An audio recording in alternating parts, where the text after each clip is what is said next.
Day 2 of 1% better every day. நேற்று தான் gym போல, இன்னைக்காவது ஜிம் போகலாம் அப்படின்னு சொல்லிட்டு அலாரம்லாம் வச்சுட்டு படுத்தோம். பார்த்தா காலையில் எந்திரிக்க முடியல. திருப்பியும் தோத்துட்டே இருக்கியடா அப்படின்னு ஒரு டைலாகை போட்டு கார்டியோ போகலான்னு சொல்லிட்டு கார்டியோ ஒரு 40 மினிட்ஸ் நல்லா வேர்க்க கார்டியோ போட்டு வந்தோம். வேலையாக குளிச்சுட்டு ஐயோ லேட் ஆகி போச்சுன்னு சொல்லிட்டு மேலே கிரிக்கெட்னு ஓடணும். ஏன்னா பிஜியில் வந்துட்டு கொஞ்சம் லேட்டாக போனால் கூட சாப்பாடு இருக்காது. உள்ளே போய் பார்த்தா ஆல்ரெடி மிச்சமான அந்த இட்லிலாம் கிடந்தது. சரி இட்லி எடுத்துட்டு சாப்பிட்டுட்டு அப்படியே வந்து டிஃபன் பாக்ஸ் பேக் பண்ணிட்டு அப்படியே மூஞ்சி கொஞ்சம் டயர்டாக இருந்தது. நேற்று நைட்டு லேட்டாக தூங்கினால அதனால மூஞ்சிக்கு ஐஸ் கட்டி வச்சுட்டு வந்து ட்ரெஸ் எடுத்துட்டு மாட்டிட்டு கிளம்பலான்னு பார்த்தா அயன் பண்ணணுங்கிறதே மறந்துட்டோம். முன்னாடி ஒரு டிஷர்ட் இருந்துச்சு. சரி டிஷர்ட் தான் அயன் பண்ணுறதுக்கு ஈஸியாக இருக்குன்னு சொல்லி டிஷர்ட் அயன் பண்ணி எடுத்து போட்டு ஃப்ரெண்ட்ஸ் கூட அரட்டை அடிச்சுட்டே அப்படியே பேசிட்டு நடந்து ஆஃபீஸ் போயாச்சு.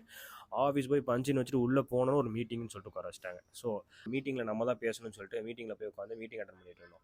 மீட்டிங் முடிச்சதுக்கப்புறம் ஆஃப்டர்நூன் லஞ்சுக்கு மிஞ்சி போன அந்த இட்லியில் 4 இட்லி நல்ல இட்லியை பார்த்து பொறுக்கி அதை எடுத்துக்கொண்டு வந்து அதில் 3 இட்லி சாப்பிட்டுட்டு லஞ்சை முடிச்சுக்கிட்டேன். ஸோ திருப்பி வந்து ஆஃபீஸில் மும்முரமாக வேலை பார்த்துட்டு இருந்தால் பார்த்தா இன்றைக்கி யாரோ வந்துட்டு இல்லை திருப்பதி போயிருக்காங்கன்னு சொல்லிட்டு லட்டு கொண்டு வந்து கொடுத்தாங்க. அந்த லட்டை தூக்கி வாயில் போட்டு கீழே போகலான்னு சொல்லிட்டு பேசிட்டு இருக்க பார்த்தா இன்னொரு மீட்டிங் ஷெட்யூல் ஆயிடுச்சு. ஸோ கொய்யாக்காவை எடுத்து பவுலிங் போட்டு அப்படியே கொய்யாக்காவை சாப்பிட்டு மீட்டிங் அட்டன் பண்ணிட்டு இருந்தோம்.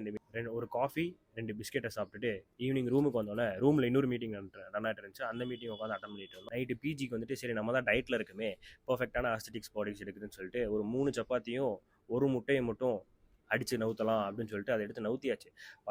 பார்த்தா நமக்கு வந்துட்டு திடீர்னு ஒரே நாள் எல்லாத்தையும் கட் டவுன் பண்ணுறதுனால கொஞ்சம் லைட்டாக பசிக்க ஆரம்பிச்சிது. ஸோ என்ன பண்ணோம் அப்படின்னா ஒரு 11:50 இருக்கும். எனக்கு மட்டும்தான் பசிச்சுது அப்படின்னு சொல்லிட்டு வாடா சாப்பிட போகலான்னு சொல்லி கூப்பிட்டா பார்த்தா அவனும் பசியில் தூக்கம் வராமல் உருண்டு புரண்டு படுத்துட்டு இருந்தானுங்க. ஸோ எல்லாத்தையும் கூப்பிட்டுட்டு ஒரு 11:50 அதாவது ஒரு 12 மணிக்கு சரி சாப்பிட்லான்னு சொல்லிட்டு ஃபுட் ஸ்ட்ரீட் போனால் உனக்கும் மசால் தோசையா எனக்கும் மசால் தோசை அப்படின்னு சொல்லிட்டு 2 மசால் தோசை ஆர்டர் போட்டு ஒரு செட் பூரி ஆர்டர் போட்டு 2 பேரும் சாப்பிட்டு வந்து குட் நைட்டு படுத்து ஃப்ளாட் ஆயாச்சு. நாளைக்கு பார்க்கலாம். பாய் பாய்.